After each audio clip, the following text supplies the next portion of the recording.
Sunday, July the 16th. I got it right. And it's 2017. Before we went on air, Jennifer and I were sort of yapping, and I was getting the dates all wrong. I thought we were in June. I thought it was the 11th.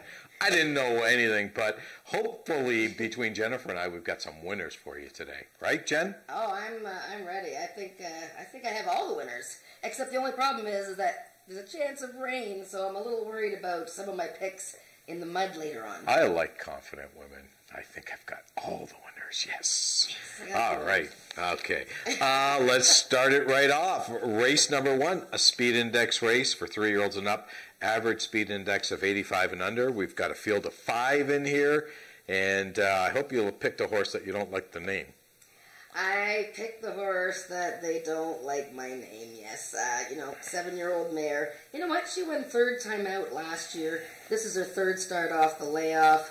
Both races she's had this year have been super duper. 2nd beat the neck to a game dasher last time, who came back to run very well in a tougher race. So, yeah, I think the 2-horse, Doug didn't pick.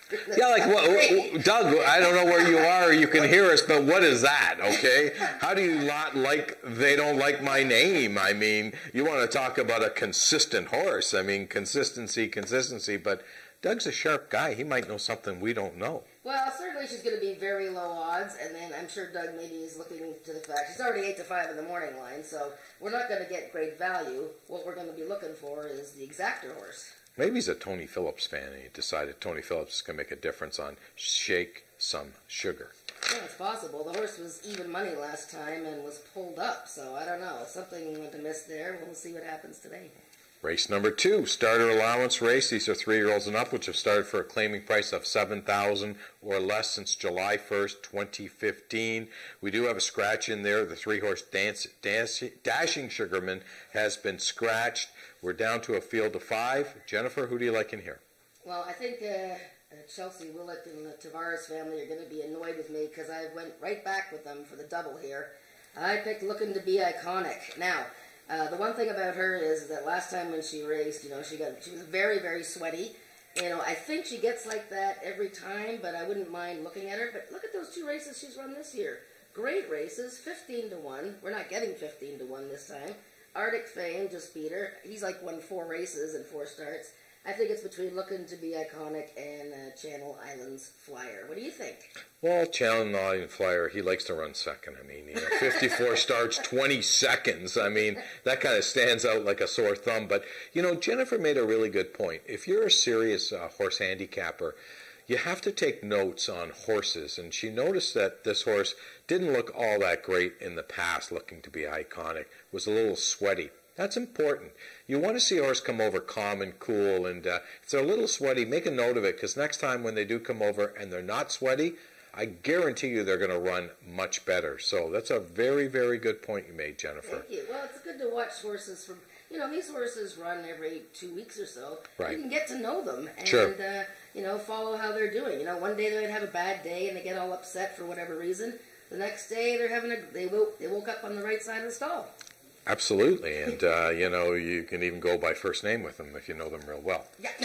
Race number 3 is a maiden event. These are maidens, 3-year-olds and up, going a distance of 300 yards.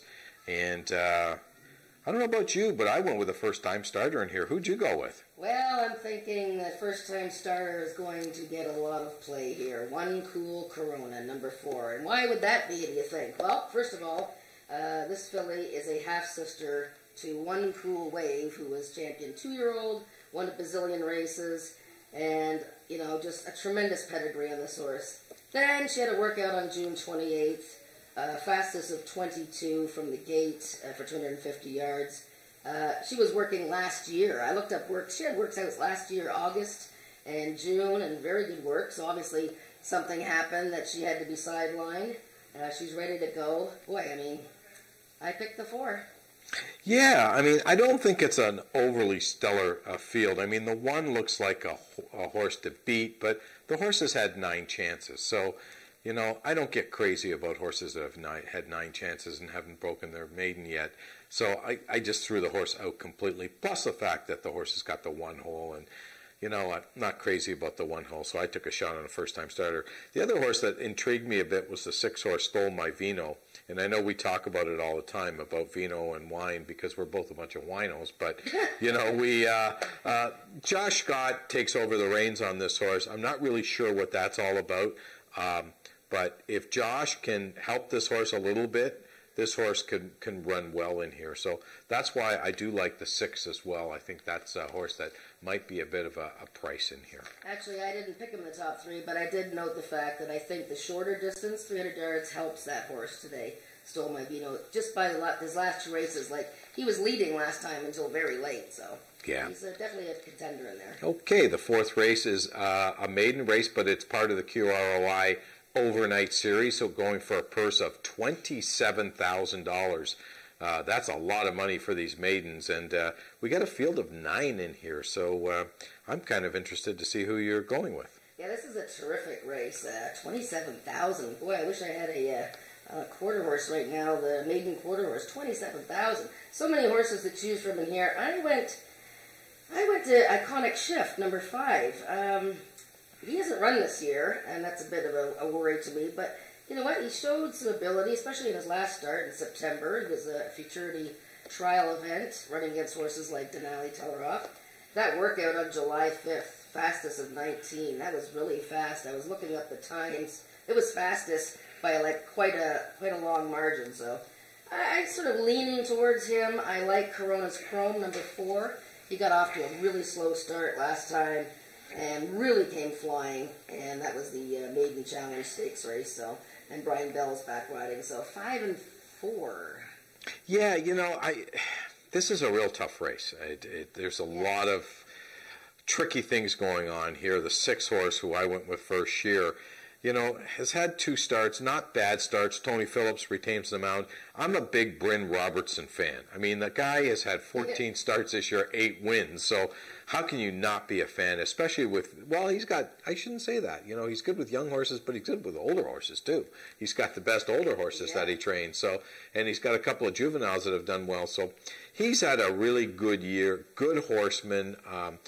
Dr. Ruth Barber, who's the owner of this horse, also owns thoroughbreds at Woodbine.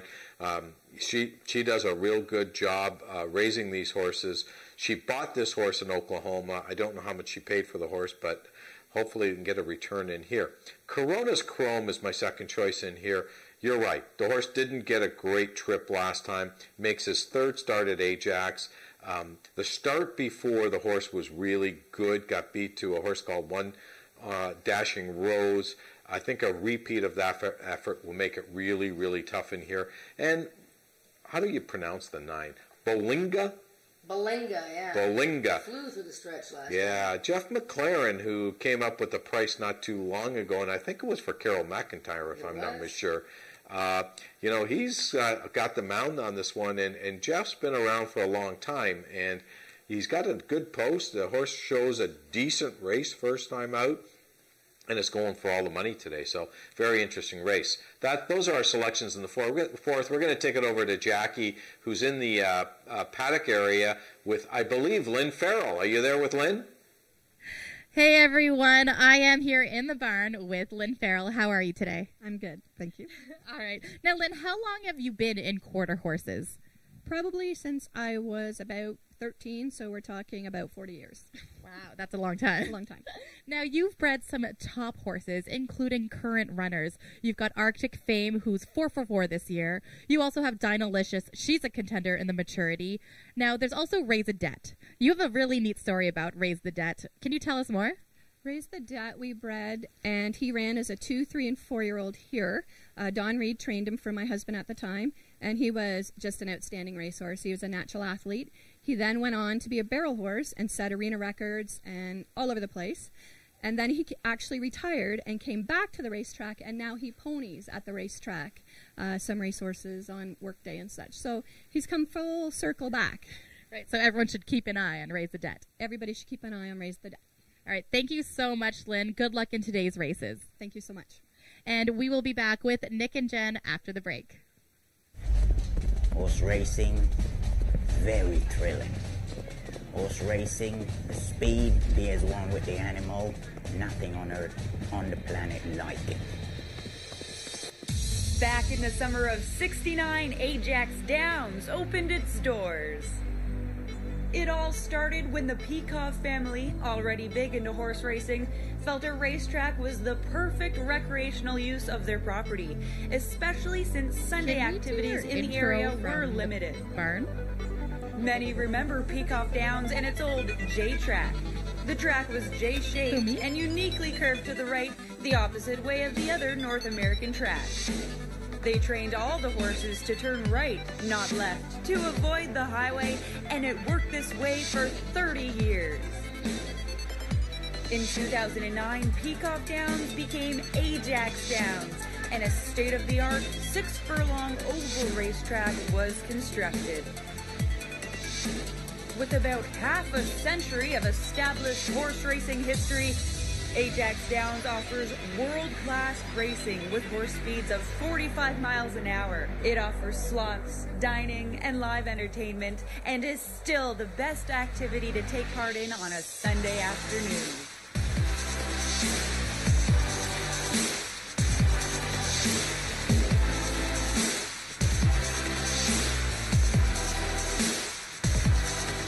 Quarter horse racing is very fun, it's fast, it's thrilling, and you'll enjoy it. Quarter horse racing is a rush for me and will be for you. Quarter horse racing is fun and exciting.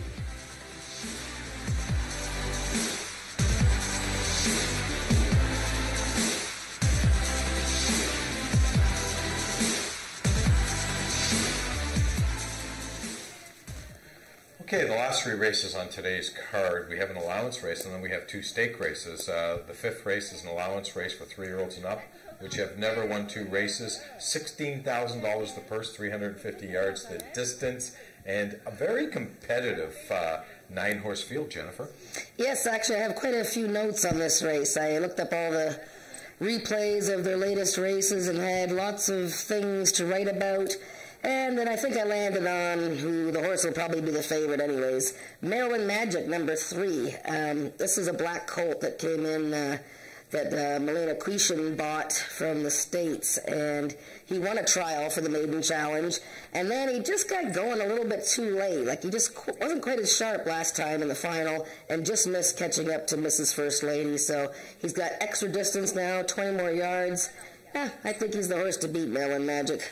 That's funny, you know, you did all this work, you went back on tapes and all that, and I looked at the race having a couple, and I came up with a Maryland Magic too, so, I mean, it doesn't really matter how much time you put into it, sometimes it just jump out in the page to you. Yeah. Who do you like for second in here? Well, I really like this Ms. First Prize Pearl horse. Brian Bell is riding her for Don Reed, which he normally rides the Don Reed horses. I believe he was riding somebody else in the race. Yeah, yes, Easy. Yeah, exactly. This really, you know, she was 9-1 first time out here off the layoff, and then she made a huge right-hand turn coming out of the gate, like big time, bolted to the outside fence, but actually really flew through the stretch. It was very impressive. So, you know, I realize she has an outer side post again, but you know what? I think she's got some ability, this horse, so she's one to watch, the 8. Well, you know, maybe it's not a good thing to do it really quickly and have a few looking at it, because I miss this horse. And now that you've mentioned everything you've said, I'm going, how did I miss this one? I went with a 5 horse, and why would I go with a 5? Brian Bell had his choice, both Don Reed horses, and Brian Bell's first call out of that stable. So EC Firefly, I guess I got fooled with the 87 and the 88, and the lines that look good, but I think you're right. Go with Jennifer in here. Forget about me. No, Easy Firefly's got it. You know, she closed well last time. Don't worry about her. She can be there. Sometimes when a trainer runs 2 horses in one race, the higher-priced horse does better. No, not sometimes. Almost always. See what I'm telling you? And if you look at Woodbine, you see it all the time. So we're going to box the 3 horse with the 5 and the 8 in that race, okay? Here we go. Race number 6 is the Derby, the 6th running of the Ontario Sires Stakes Derby, going for a purse of $62,950. And Derby, of course, means 3-year-olds, and very full field, very competitive. And I've gone with the home ice horse, but who have you gone on with? Home ice? Home ice. Really? So are we all betting against Home to Vegas, the champion 2-year-old of last year? Yes. Okay, so Home to Vegas making his return here. Yep. Okay, nobody picked him on top. Well, I mean, we're thinking that perhaps he's going to be low odds. You know, the horse never lost a race that he actually ran in last year. The only time he didn't win was when Tony Phillips fell off and when they were smashed at the gate of the richest race of the year, unfortunately. Bob Broadstock has taken all kinds of time to get him ready. Big workout on July 5th. I mean, he's ready to go. Do you take low odds on him in his first race as a 3-year-old when other horses in the race are sharp and ready to go? I don't know. I didn't even use this horse in my top 3. Oh, well, there you go. But then again, like I said, in the 5th race I had a couple, so by the 6th we were probably up to a few. Well, the horse has never lost a race, so I don't know. I mean, he could... But has never won a race as a 3-year-old. This is correct. Okay. This is correct. So I went with Home Ice. Okay. Julia Serrano. Greg Watson. I like the post position. I like the tightener that the horse ran in, and the horse was sandwiched last time. It's going to be awfully tough in here, and the 2 horses probably going to be 3 to 5. So I'm always betting against 3 to 5 shots. I also like the 4 horse, Later Tater, Corey Spataro, riding for Michelle Woodley. This may be a key horse, actually. I think the horse is really improving and could be a horse that really breaks up some of the favorites in here. Because 5 to 2, this horse ain't going to be 5 to 2. This horse is going to be higher than 5 to 2, no question. Yeah, I think so. I think Home to Vegas will be 8 to 5, 9 to 5. Later Tater will be 3 to 1, 4 to 1. Look at Later Tater, you know, half brother, by the way, to your favorite horse who won last weekend, Rouge River Cartel. Okay, Later Tater, very impressive first time out this year. A little bit of a miscue last time. He drifted out a bit. He wasn't really paying attention. Just got beat. This is an up-and-comer, I think, and I think Michelle Woodley holds a real hot hand in here because I think her filly, Ghost Pines, is a very good horse as well. Track was sloppy in her last race. Could be sloppy today. We know she doesn't mind it. Watch out for the Michelle Woodley horses in there. Yeah, I think we need to go to commercial before we talk about the 7th. We'll take it to commercial and come back and talk about the 5th running of the Ontario Sires Stakes maturity. Budweiser Clydesdale. Only problem is, I was born a donkey.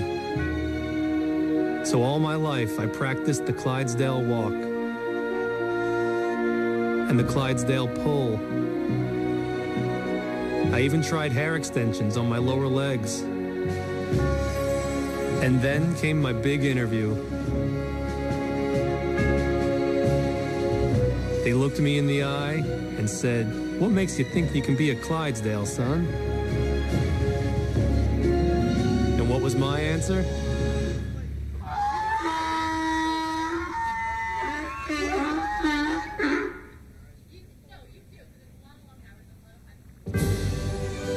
I must have said something right.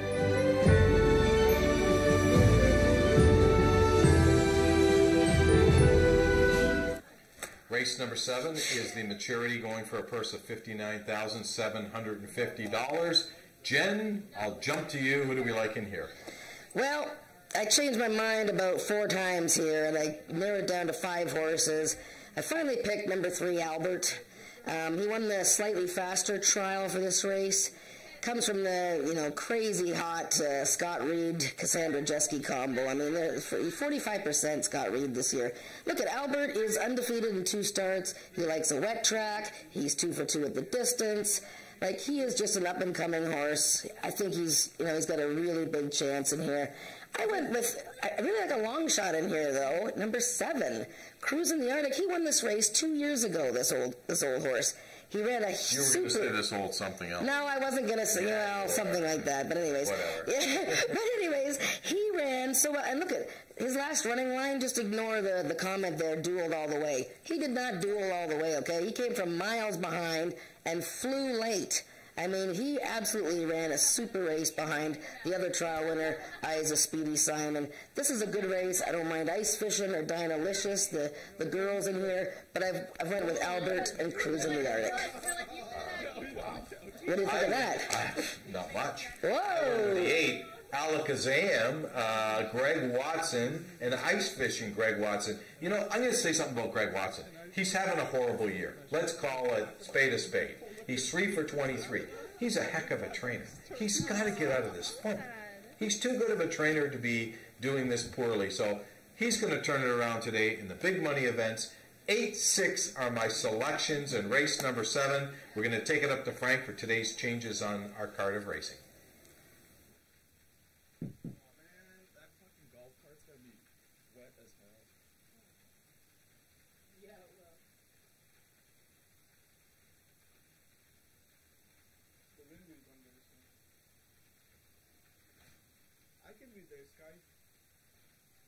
Yo, her last name's Perez, man. I can hear myself on this. Oh, of course you can. I never did. Or you're just going crazy. I hear voices in my head. I know. This is actually very comfortable. This here. Repeat, please.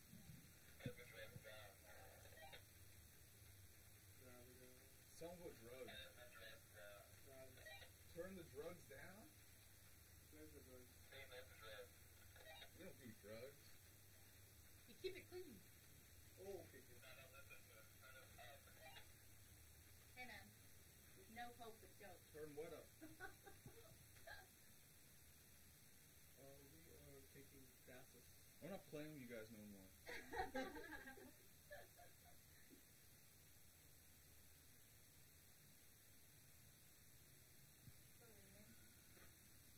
Yep. Hi. Hang on. It almost fell out of my hand. Then I'd be sad. Really, really sad. Okay, I don't have anything. It's not a video, it's a photo, guys. Okay. Oh, that's not it. Hi. That's a good one. You betcha.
Ladies and gentlemen, good afternoon and welcome to Ajax Downs for this afternoon's live card of racing. We have 2 feature races this afternoon on our 7-race card. They go in race number 6 and race number 7. In race number 6, it's the 6th running of the Ontario Sires Stakes Derby for 3-year-olds, running for a purse of $62,950.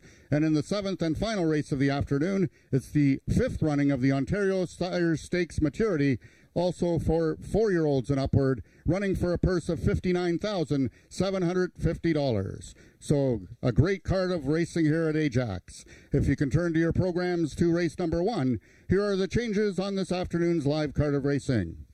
In race number 1, we have an overweight. Number 1, Winner on a Lark, will carry 3 pounds over. Race 1 offers win, play, show, exactor, and triactor wagering, and it is the first half of today's daily double. In the second race, we have a vet scratch from your programs, the number 3 horse, Dashing Sugarman. Number 3, Dashing Sugarman, will not go postward in today's second race. And the following overweights, number 6, Favorite Leader, will carry 3 pounds over. Reminder that race 2 is race A of the early pick 3.